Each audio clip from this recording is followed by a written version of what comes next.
Bonjour tout le monde, aujourd'hui je partage avec vous ma recette de mbongo chubby. Alors je vais vous montrer mes petites astuces. Comment est-ce que je cuisine mon mbongo de poisson. Il faut préciser que j'aime beaucoup le mbongo parce que c'est une sauce qui est assez versatile. On peut la faire lourde, on peut la faire légère selon ses préférences. Aujourd'hui je vais vous partager une astuce. Comment est-ce que je fais mon mbongo sur deux différentes formes. Le premier jour on va le manger avec du cassala. Et je vais le faire un peu genre brouillon. Ensuite, le deuxième jour, on va le manger avec du riz et du plantain bouilli. Et je vais le faire un peu plus lourd. Alors, si ça vous intéresse, restez connectés jusqu'à la fin. À tout à l'heure. Bisous.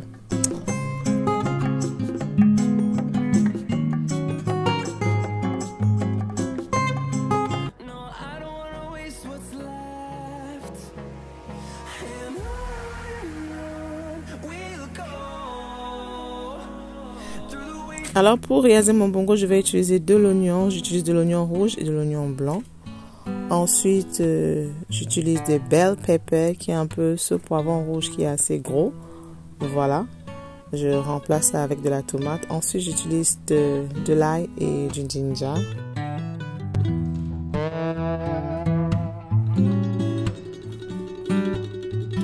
Et bien sûr, vous avez besoin de votre mbongo. Alors ça, c'est un mélange de mbongo déjà fait que je vends sur ma page Etsy. Si vous tenez à vous le procurer, allez-y, passez votre commande. Vous ajoutez ça sur votre mélange que vous avez déjà dans le mixeur. Ensuite, j'ajoute des ground country onion, des rondelles, un tout petit peu, je dirais équivalent d'une demi-cuillère à café. Voilà, ensuite j'ajoute du ginseng qui est absolument nécessaire pour réussir votre mbongo. Voilà, j'ajoute ça à mon mixeur.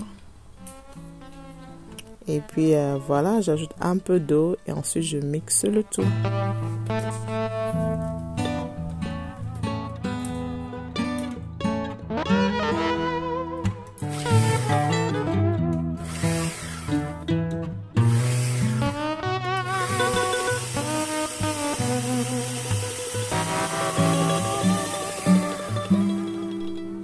Alors mon mbongo, je l'ai fait avec du poisson. Je crois qu'on appelle ça en français le poisson chat noir. Je ne sais pas trop.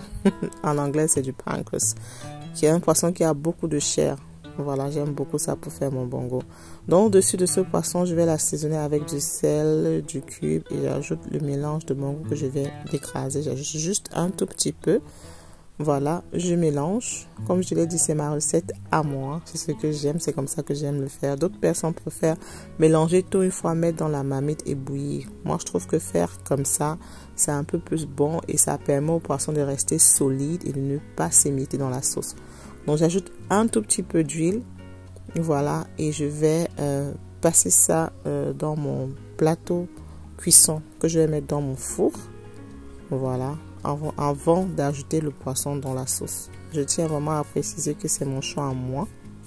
Et c'est comme ça que j'aime faire ma sauce. Parce que je trouve que quand je pré-cuis, quand je grille les poissons, lorsque je les rajoute à la sauce, le poisson ne s'émiette pas et il garde vraiment cette consistance-là, cette texture dont on a besoin.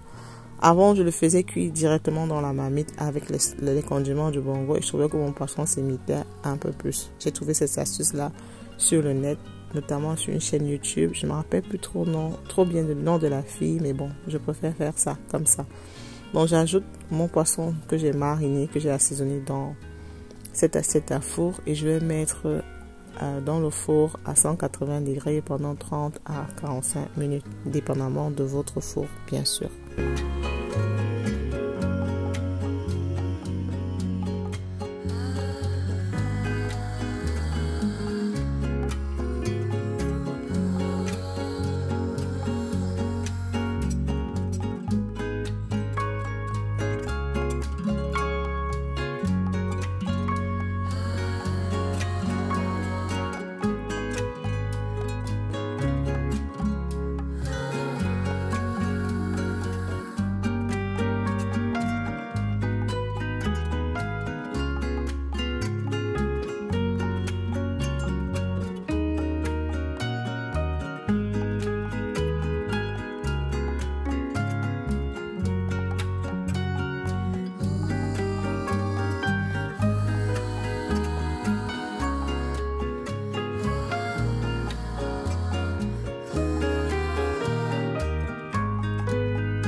Voilà, maintenant nous allons passer à la préparation de la sauce en elle-même. Alors dans ma marmite, je vais ajouter un peu d'huile. Voilà. Ensuite, je vais faire revenir mes oignons rouges que j'ai découpés. Donc comme je l'ai dit, je tenais à faire mon bongo sous forme un peu de brouillon. Donc je voulais une consistance pas très lourde et que ça soit vraiment un peu genre bongo, le goût du bongo, mais en même temps un peu le goût du bouillon. Faut dire que c'est vrai que nous sommes en avril ici en Angleterre, mais il fait extrêmement froid. Donc j'avais envie d'une nourriture qui est un peu chaude, voilà. J'aime beaucoup le bongo justement parce que c'est une sauce qui est assez versatile et vous pouvez le préparer sous différentes formes. C'est vrai qu'au Cameroun, on nous a appris à faire ça sur une seule façon, mais moi j'ai appris à jouer avec. Donc maintenant je vais assaisonner mes oignons avec un peu de jumbo.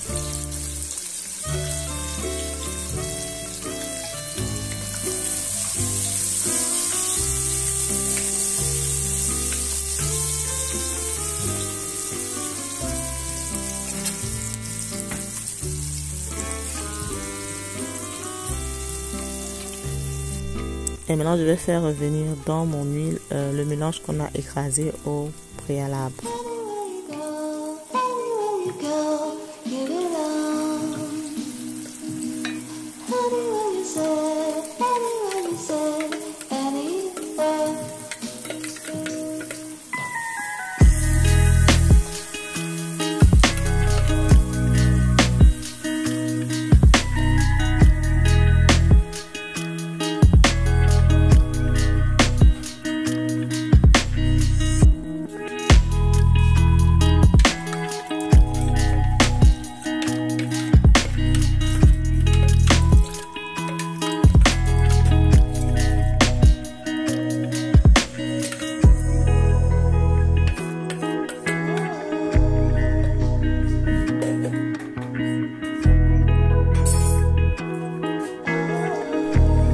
J'ajoute un peu d'eau selon mes préférences, vu que ce jour je voulais un peu que la sauce soit un peu genre brouillon, pas très épaisse mais pas trop liquide non plus. Donc j'ajoute l'eau selon ma préférence. J'assaisonne aussi. Moi j'utilise le jumbo, le sel et un peu de cube.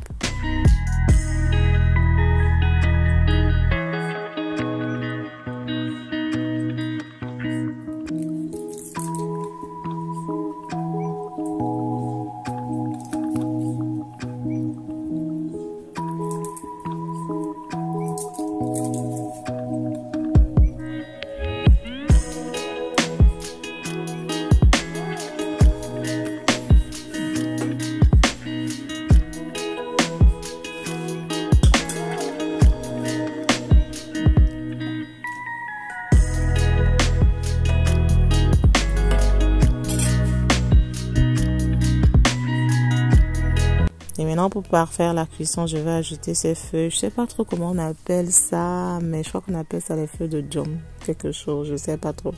Ça me vient directement du Cameroun et ça apporte vraiment cette odeur, ce goût authentique du Cameroun. Voilà, donc je refais mon bongo, ma sauce et je laisse cuire à feu doux.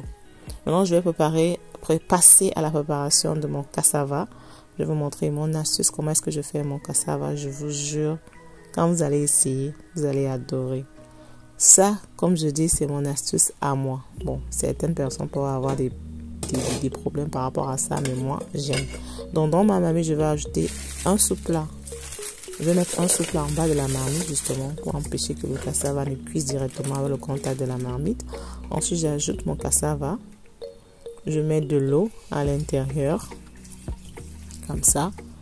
Et maintenant, mon astuce est que pour que votre cassava soit vraiment bon, un peu sucré, mais pas trop sucré, ajoutez un peu de sucre à l'intérieur.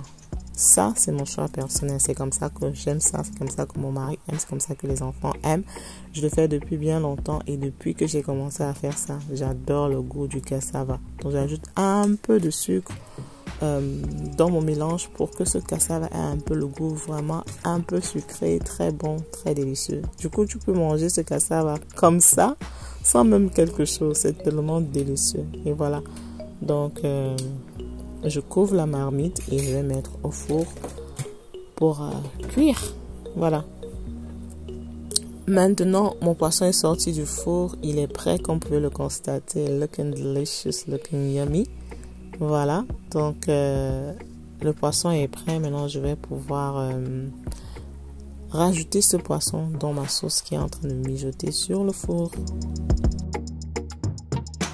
La deuxième astuce, c'est que je vous ai dit que le premier jour, on va manger le bongo sous forme de bouillon. Le deuxième jour, on va le manger sous forme de sauce. Donc, j'ai réservé 6 morceaux de poisson que je vais mettre dans cette gamelle. Je vais mettre au frigo pour le lendemain quand je vais changer ma sauce de bongo bouillie en sauce de bongo tomatée, si on peut le dire. Voilà, donc mon cassave est en train de cuire tranquillement. Maintenant, je vais rajouter le poisson dans ma sauce de bongo qui a déjà bien mijoté. Regardez-moi ça. Donc maintenant, je rajoute mes morceaux de poisson à l'intérieur que j'ai pré-cuit. Et justement, cela va me permettre de garder ces morceaux de poisson entiers. Ça ne va pas s'émietter dans la sauce et ça va dégager le jus dont on a besoin.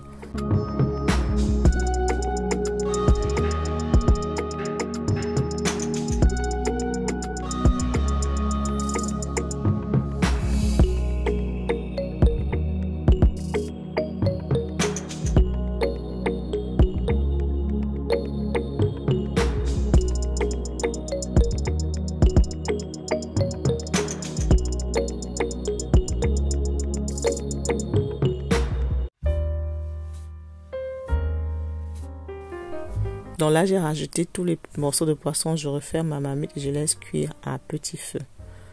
Quelques minutes après, 30 minutes maximum, je pense, selon votre four, ma nourriture était prête. Mes cassaves avaient été cuits à point. Ma sauce de bongo aussi était ready. Look at this. Look at this. Seriously. Et ça, c'est la texture que je veux. Je veux ma sauce pas très lourde, mais pas non plus très liquide. Et voilà, looking delicious.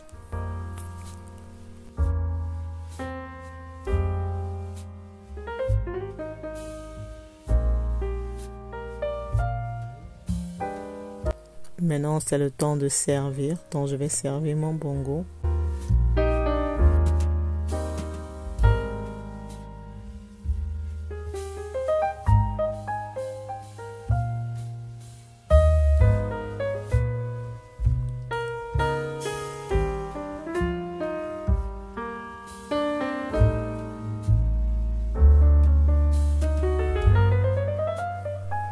Voilà, maintenant on passe à table pour déguster ce magnifique bongo de bouillon avec du cassava bouilli. It was absolutely amazing, delicious. Just the kind of food that you need when it's a bit cold, when it's a bit chill, and you just need something to comfort yourself. Voilà, bon, je parle en anglais, ça sort comme ça sort. C'était tout simplement délicieux, ce genre de repas quand on est mangé, quand il fait un peu froid, le soir, qui te réconforte, qui te fait du bien à l'esprit et au corps. Voilà.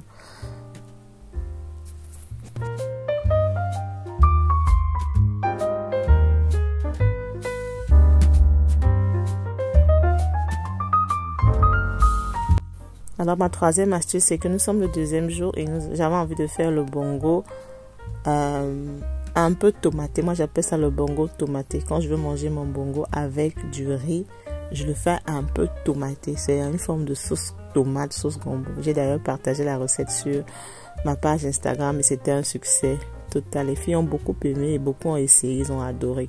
Donc dans ma sauce, je vais rajouter le poisson que j'ai conservé la veille au frigo. Et je vais aussi ajouter une tin tomato, une boîte de conserve de tomates, de plum tomato. Don't know how to say that in French, mais une tin de tomates entière, voilà, que j'ajoute dans ma sauce avec le reste de poisson d'hier. Donc du coup, voilà, ce genre de tin tomate. Donc la tomate est entière à l'intérieur. Je l'achète généralement à Lidl et j'adore le goût. Voilà, donc j'ajoute ça. J'ajoute le reste de mon poisson que j'ai conservé la veille et je laisse mijoter à feu doux. Et pour accompagner ça, on aura du riz bouilli avec du plantain que j'ai fait cuire dans mon multicuiseur qui vient de chez Lidl. Et ce qui est magnifique, c'est qu'on peut faire les deux en même temps. Looking at this, magnifique. Donc tu fais cuire ton riz en bas et la vapeur du riz fait cuire le plantain en même temps. Un gain de temps formidable. Voilà, ma sauce bongo tomatée avec du poisson et du plantain bouilli is ready. The food was looking absolutely delicious. Yummy in my tummy. Voilà, j'ai partagé avec vous mes différentes astuces de comment est-ce que je fais mon bongo de poisson, comment est-ce que je transforme selon mes préférences du jour. Alors, si vous avez regardé la vidéo jusqu'à la fin, ça veut dire que vous avez aimé. N'oubliez pas de subscribe, de turn on the notification bell, to give me a thumbs up et on se donne rendez-vous vendredi prochain. Bisous.